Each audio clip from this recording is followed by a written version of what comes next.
అంతర్జాతీయ తల్లిపాల వారోత్సవాల్లో భాగంగా గోదావరిఖని పట్టణం 33వ డివిజన్లో గల అంగన్వాడీ కేంద్రంలో తల్లిపాల వారోత్సవాలను నాటికా రూపకంగా నిర్వహించారు.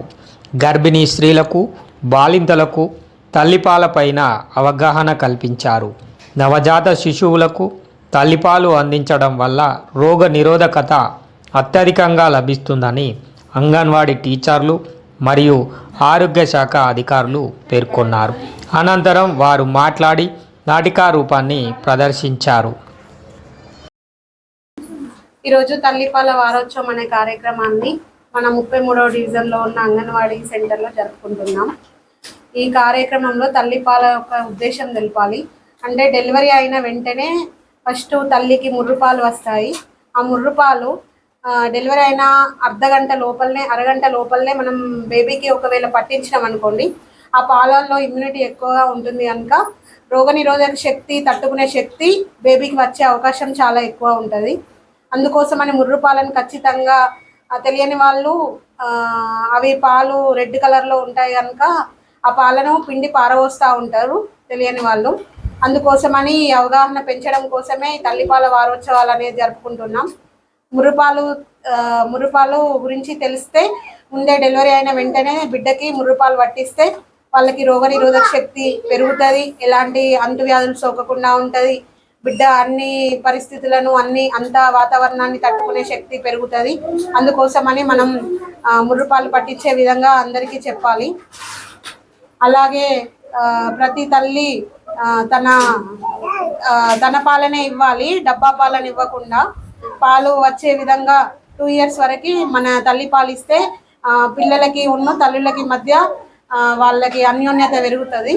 ఇక్కడికి వచ్చినటువంటి కార్పొరేటర్కి, తర్వాత గర్భిణీ స్త్రీలకి, బాలింతలకి, నాతోటి అంగన్వాడీ టీచర్స్, ఆశా వర్కర్స్, తర్వాత ఇన్ఛార్జ్ సుంతా మేడంకి అందరికీ నా యొక్క ధన్యవాదములు. ఏంటిదంటే ఈరోజు 1 నుంచి 7వ తారీఖు వరకు తల్లిపాల వారోత్సవాలు, ఆగస్టు 1 నుంచి 7వ తారీఖు వరకు తల్లిపాల వారోత్సవాలు అనంటే బాలింతలు డెలివరీ అయిన తర్వాత వెంటనే ఏం చేయాలంటే పాలు అనేది పట్టించాలి. అవి ముర్రుపాలు. ఏంటిది అనంటే అవి పాలు జిగుటుగా ఎల్లో కలర్లో ఉంటాయి. ఆ పాలు వెంటనే మనకు గంటలోపు పట్టించాలి. ఒకవేళ సిజరీన్ అయితేనేమో మీ ఇంట్లో వాళ్ళు ఎవరైతే ఉంటారో వాళ్ళతోటి పట్టించాలి పిండి, లేదంటేనేమో నార్మల్ డెలివరీస్ అయితే మీరే పట్టాలి. అవి పాలు పట్టడం వల్ల ఏంటిదనంటే వ్యాధి నిరోధక శక్తి అనేది అందులో ఎక్కువగా ఉంటుంది. ఆ పాలు తాగించడం వల్ల మనకి పిల్లలు రోగాల బారిన పడకుండా ఉంటారు అన్నట్టు. ఏంటి అంటే అంటువ్యాధులు అనేది రావు. అది ఒక చుక్క అయినా కూడా పాలు అనేది ఖచ్చితంగా తాగిపించాలి తల్లులు. ప్రతి ఒక్కరు 9 నెలలు పడిన తర్వాత డెలివరీస్కి వెళ్ళిన తర్వాత ప్రతి ఒక్కరు తాగిపించాలి పాలు. తర్వాత 2 సంవత్సరాల వరకు తల్లి పాలే పట్టించాలి. బయటి పాలు మనం ఏం చేస్తున్నాం అంటే తల్లులందరూ పాలు వస్తలేవు, మాకు పాలు రావట్లేదని డబ్బా పాలు పెడుతున్నారు. డబ్బా పాలు పెట్టడం అనేది ఏమి ఉండదు. దానివల్ల ఇంకా పిల్లలు ఏంటి అంటే తక్కువ బరువుతో ఉండడం వల్ల వాళ్ళకు రోగాలు అనేది తొందరగా, అంటువ్యాధులు అనేది అలాంటి రాకుండా ఉండాలంటే మనకి 2 సంవత్సరాల వరకు పిల్లలకి తల్లి పాలే పట్టించాలి. ప్రతి ఒక్కరు అంటే పాలల్లోనే ఇమ్యూనిటీ అనేది ఎక్కువగా ఉంటుంది. తర్వాత మళ్ళీ ఏంటి అంటే ప్రతి నెల మీరు బరువు అనేది కూడా చూసుకోవాలి. పిల్లలు పెరుగుతున్నారా, తగ్గుతున్నారా, ఎలాంటిది అనేది కూడా బరువు అనేది ప్రతి ఒక్కరు చూసుకోవాలి. కాబట్టి ప్రతి ఒక్కరు తల్లి పాలు పట్టించండి. ఓకేనా? ఈ అవకాశం ఇచ్చిన అందరికీ నా యొక్క ధన్యవాదాలు. మరి ఇక్కడికి విచ్చేసిన మన 33 డివిజన్ కార్పొరేటర్ దొంత శ్రీనివాస్ అన్నగారికి, మరియు మన ఇన్ఛార్జ్ సిఓ మేడం గారికి, సోని సిస్టర్, మరి ఆశా వర్కర్స్, ఇక్కడికి వచ్చిన గర్భిణీ స్త్రీలు, మరి బాలింతలు, మరి పిల్లల పేరెంట్స్ అందరికీ నా హృదయపూర్వక నమస్కారం తెలియజేస్తున్నాను. ముందుగా మనము 1వ తారీఖు నుండి 7వ తారీఖు వరకు ఇది ఒక వారోత్సవంగా జరుపుకుంటున్నాము. తల్లిపాల వారోత్సవాలు అంటే వారోత్సవంగా జరుపుకుంటున్నామంటే దీనికి ఎంతమైన అంటే ఎలాంటి ప్రాధాన్యత ఇస్తున్నాం అనేది మనం అర్థం చేసుకోవాలి. 7 నెలల నుంచి 8 నెలలు, 9 నెలలు ఈ గర్భిణీ స్త్రీలు ముందస్తుగా బిడ్డకు నా బిడ్డ పుట్టిన వెంటనే నేను అరగంట లోపల నా బిడ్డకు పాలు పట్టిస్తాను, మా అత్తయ్యకు చెప్పి పట్టిస్తాను అనే అవగాహన కలిగి ఉండాలి. ప్రతి బిడ్డకి తను పుట్టిన బిడ్డకి అరగంటలోపు తల్లి పాలు పట్టించాలి. ఈ తల్లి పాలలో ఇమ్యూనిటీ పవర్ అనేది ఎక్కువగా ఉంటుంది. ఈ తల్లి పాలే మొదటి టీకా, అంటే వ్యాధి నిరోధక శక్తిని పెంచుతుంది. కాబట్టి ప్రతి ఒక్కరు ప్లస్ డెలివరీ అయిన తర్వాత మనం బిడ్డను తీసుకుపోయి పడుకోబెడతారు. అట్లాంటివి పడుకోబెట్టారు. తల్లికి దగ్గరగా పడుకోబెట్టినప్పుడు ఆ స్పర్శతోటి తల్లికి పాలు ఎక్కువగా వస్తాయి. ఇప్పుడు చాలా మంది చూస్తున్నాము డబ్బా పాలు పట్టిస్తున్నారు. అంటే తల్లి దగ్గర ఉన్నప్పుడు అన్యోన్యత అనేది పెరిగి దానివల్ల తల్లికి పాలు ఎక్కువ రావడానికి అవకాశం ఉంటుంది. కాబట్టి కంపల్సరిగా బిడ్డను తల్లి దగ్గర పెట్టుకొని పడుకోవాలి.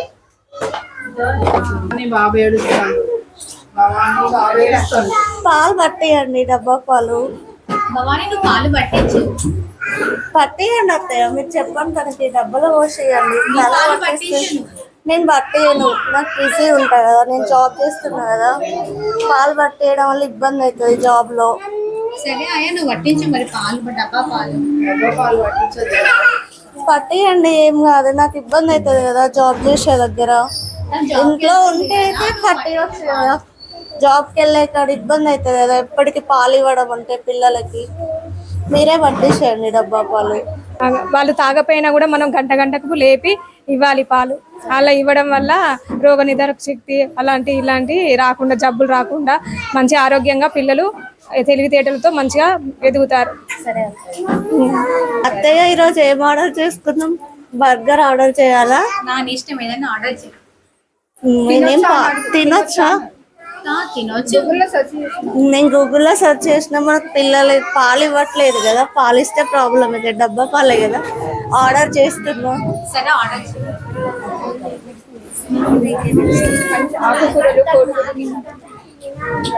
తల్లిపాలు తాగేటప్పుడు తల్లి మంచిగా కోడిగుడ్డు, మంచి పాలు, ఆకుకూరలు ఆరోగ్యంగా తిని మంచిగా బిడ్డకి మంచిగా ప్రేమతో పాలు ఇవ్వాలి. మంచి ఆరోగ్యంగా చూసుకోవాలి. తల్లిపాలు అనేవి మంచిగా ఇంపార్టెంట్ అన్నట్టు. వల్ల విటమిన్స్, ప్రోటీన్స్ అన్ని, కాల్షియం అన్ని తల్లిపాల వల్లే లభిస్తాయి. కాబట్టి వాళ్ళు తాగకపోయినా గంట గంటకు లేపుకుంటూ మనం ఇస్తూ ఉండాలి. ఇంత ప్రేమతో ఆప్యాయతో. బాబుకు మోషన్స్ అవుతున్నాయి. ఏమైందిరా నీకు? నాకు స్టమక్ పెయిన్ వస్తుందా? బాబుకి ఏమైంది? మోషన్స్ అవుతున్నాయి. ఎందుకురా పాలు ఇవ్వట్లేదా? డబ్బా పాలే ఇస్తున్నాను. డబ్బా పాలు ఎందుకు ఇస్తున్నావురా? వ్యాధి నిరోధక శక్తి ఉంటది పిల్లలకి. ప్లస్ మన దగ్గర ఇట్లా అట్టుకొని మనం పాలిచ్చినప్పుడు మనకున్న పిల్లలకి కమ్యూనికేషన్ మంచిగా ఉంటది. వాళ్ళకి వ్యాధి నిరోధక శక్తి ఉంటది. ఎలాంటి వ్యాధులు రాకుండా, వాళ్ళు ఎలాంటి వ్యాధులు పడకుండా కూడా ఉంటారు. నువ్వు ఎందుకు ఇవ్వట్లేదు అసలు పాలు? జాబ్కి వెళ్ళినంత మాత్రాన మనమేమో మన వయసు మీద ఎక్కువగా కనిపించదమ్మా. అందరూ అలానే అనుకొని పాలు ఇవ్వట్లేదు. జాబ్కి వెళితే నేను అందవికారంగా అయిపోతాను కావచ్చు అనేసి ఎప్పుడు కూడా అనుకోవద్దు. మనం ఎంత మంచిగా పాలిస్తామో మనం కూడా ఆరోగ్యకరంగా ఉంటాం. లేకపోతే పాలు గడ్డలు కట్టేసి జ్వరం వస్తుంది, బాలింత జ్వరం వస్తుంది. తర్వాత దాంతో పాటు మనకి ఇక్కడ గడ్డలు అయ్యి బ్రెస్ట్ క్యాన్సర్ కు కూడా దారి తీస్తుంది. కాబట్టి బాలింత జ్వరం వచ్చినప్పుడు ఇంకా నువ్వు చాలా కష్టాలు పడాల్సి వస్తుంది. నీ బేబీ కూడా అదే విధంగా తనకి కూడా ఇమ్యూనిటీ పవర్ ఉండి ఎప్పుడు జ్వరాలు, జలుబు ఇలాంటి మీరు ఎక్కడికి వెళ్ళినా వెంటనే అటాక్ అయ్యే పరిస్థితి ఉంటుంది. అలాంటి నువ్వు పాలియని వల్ల నీకు నష్టమే, నీ బిడ్డకు నష్టమే. కాబట్టి ఖచ్చితంగా పాలియాలమ్మా. ఏం తిన్నావు ఇవాళ మార్నింగ్?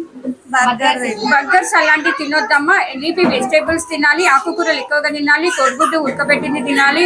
మంచి ఆహారం తీసుకున్నట్లయితే మీరు ఖచ్చితంగా మంచి పోషకాలు కలిగిన ఆహారం తీసుకున్నప్పుడు బేబీకి కూడా మంచి పాలు అందుతాయి. అప్పుడు మీ బేబీ కూడా సురక్షితంగా మంచి ఆరోగ్యకరంగా ఉంటుంది, మీరు కూడా ఆరోగ్యకరంగా ఉంటారు. అప్పుడు మీకు కుట్లు మాని నేను ఎలా అయిపోతున్నో పాలిస్తే అయ్యో నేను డ్యూటీలో అందరి ముందు నేను ఎలా కనిపిస్తానో అనేది మీకు కనిపించకుండా మీరు ఖచ్చితంగా మీరు ఇలా పాటించినట్లయితే మీరు ఇంకా మంచిగా హెల్దీగా ఉంటారు, మీ బేబీ హెల్దీగా ఉంటారు. కాబట్టి మీరు ఖచ్చితంగా పాలియండి, మంచి ఫుడ్ తీసుకోండి. బర్గర్స్ లాంటి ఎలాంటి ఆర్డర్ చేసుకొని బయట ఫుడ్ అసలే తినొద్దు. మీరు మంచిగా ఇంట్లో తయారు చేసిన ఫుడ్ మంచిగా తినండి, మంచి తిని తనకి పాలియండి. ఇవన్నీ మీరు ఖచ్చితంగా పాలియండి. పాలిచ్చినప్పుడు ఏం చేయాలంటే, మీరు ఇప్పటివరకు పాలియలేదు కాబట్టి చెప్తున్నాను, పాలిచ్చినప్పుడు ఎప్పుడు కూర్చొనే పాపకు పాలియాలి. ఇలా ఎత్తు పెట్టుకొని ఇవ్వాలి. మరి పడుకొని మాత్రం ఎప్పుడు కూడా పాలు ఇవ్వకూడదమ్మా. కూర్చొని మంచి జాగ్రత్తగా మంచిగా హత్తుకొని పాలు ఇవ్వాలి. తల ఇలా మీదికి పెట్టుకొని ఇట్లా పాలు ఇవ్వాలి. మళ్ళీ పాలిచ్చినాక వెంటనే ఇలా పైనకి వేసుకొని ఆ తేంపు వచ్చే వరకు ఇట్లా ఎత్తుకోవాలి అమ్మా పైకని. తేంపు వచ్చినాక అప్పుడు తీసి బేబీని మళ్ళీ ఏదో ఇదిగా పట్టుకోవాలమ్మా. మళ్ళీ ఇంకొకటి, తనకి టీకాలు కూడా వేయించాలమ్మా. వీటితో పాటు టీకాలు కూడా వేయించుకొని మీరు రండి.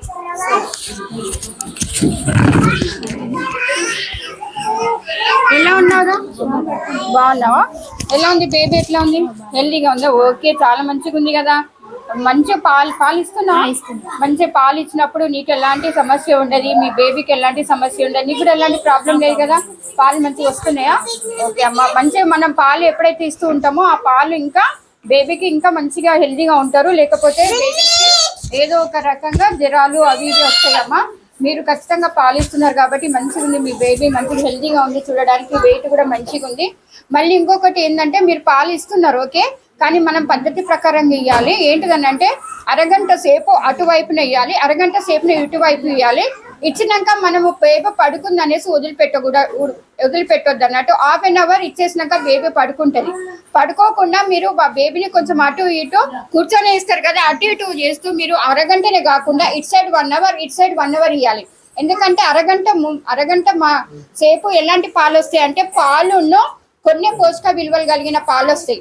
మళ్ళీ అరగంట తర్వాతనే అతి ఎక్కువ పోషకాలు ఉన్న పాలు వస్తాయి. కాబట్టి మనం ఖచ్చితంగా ఇటు సైడ్ 1 అవర్ ఇటు సైడ్ 1 అవర్ ఖచ్చితంగా మనం పాలు ఇవ్వాలి. ఒక అరగంట సేపే మనం ఇచ్చినప్పుడు అవి పాలు విటమిన్స్ కలిగిన పాలు మాత్రమే పిల్లలకు అందుతాయి. అందుకనే ఖచ్చితంగా ఒక గంట సేపు ఇటు బేబీస్ కి ఖచ్చితంగా మనం పాలు పట్టించే విధంగా చూడాలి. మీ బేబీ చాలా బాగుంది, మంచి పాలు ఇస్తున్నావు, వెరీ గుడ్ అమ్మా. ఇదే విధంగా ఇవ్వాలి. మనం 100 వికారం కానీ దేనికి కానీ మనం చూసినప్పుడు మన ఆరోగ్యం క్షీణించిపోతుంది, మన పిల్లల ఆరోగ్యం క్షీణించిపోతుంది. కాబట్టి మీరు మంచిగా చూసుకున్నారు కాబట్టి వెరీ గుడ్. అదే విధంగా టీకాలు కూడా ఎంచుకొని రండి.